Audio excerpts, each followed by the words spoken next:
வணக்கம் மக்களே.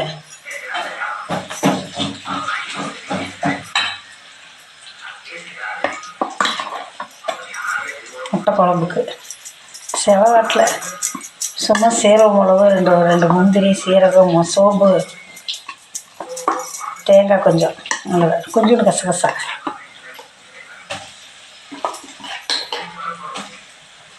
கால் குழம்பு வேணுமான்னாரு.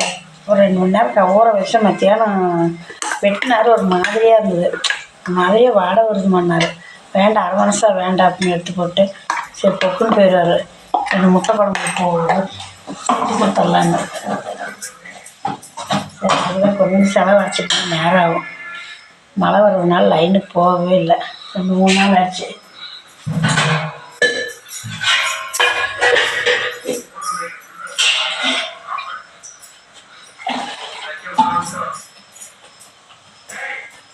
அதை எடுத்து வெட்டும்போது எனக்கு கஷ்டமாக இருந்துச்சு. என்னடா பண்ணுறது அப்படின்னு. இப்போ பாருமா அப்படின்னாரு.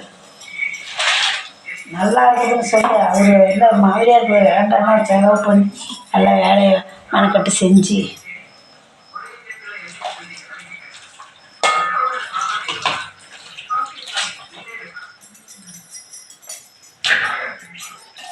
அன்றைக்கே 4 காலையும் போட்டுட்டோம்.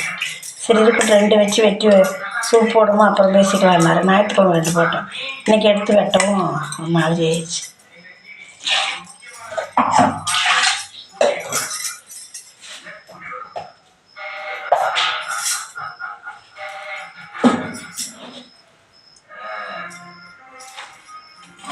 கம்மியாகவே போடலாம், கம்மியாக போனால் கூட போட்டுக்கலாம். எச்சா இருந்தால் எடுக்க முடியுமா?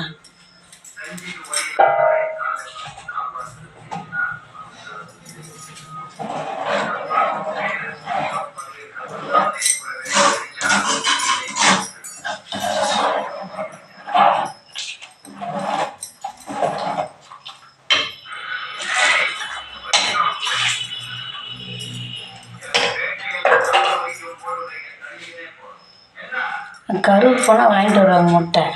இப்போ 2 வாரமாக வாங்கலை, வேண்டாம் இருக்குது அப்படின்ட்டேன். இன்றைக்கி வாங்கிட்டு வந்தார்.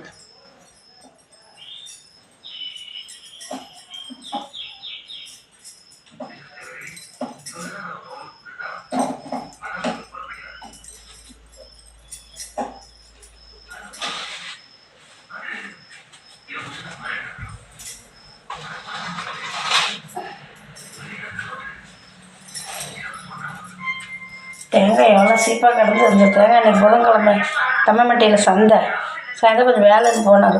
தேங்காய் இல்லைப்பா நான் குட்டி காயாக வாங்கிட்டு வந்துருக்குறாரு. இது நாம் இருக்கிற இடத்துல தேங்காய் மண்டி பக்கம் தான் நம்ம இருக்கிறோம், பேர் தான். ஆனால் தேங்காயெல்லாம் கொஞ்சம் விலையாச்சு.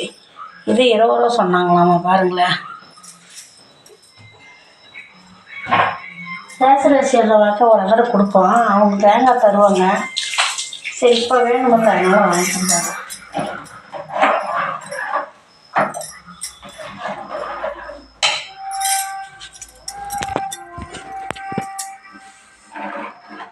ஆயிடுச்சு.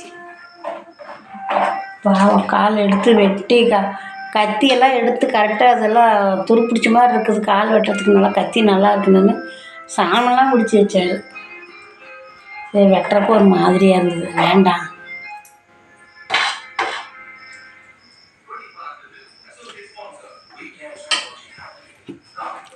பொக்குன்னு போயிடுவார். கொஞ்சம் முட்டை கொண்டு வச்சு கொடுத்துட்டா சாப்பிட்ருவார்.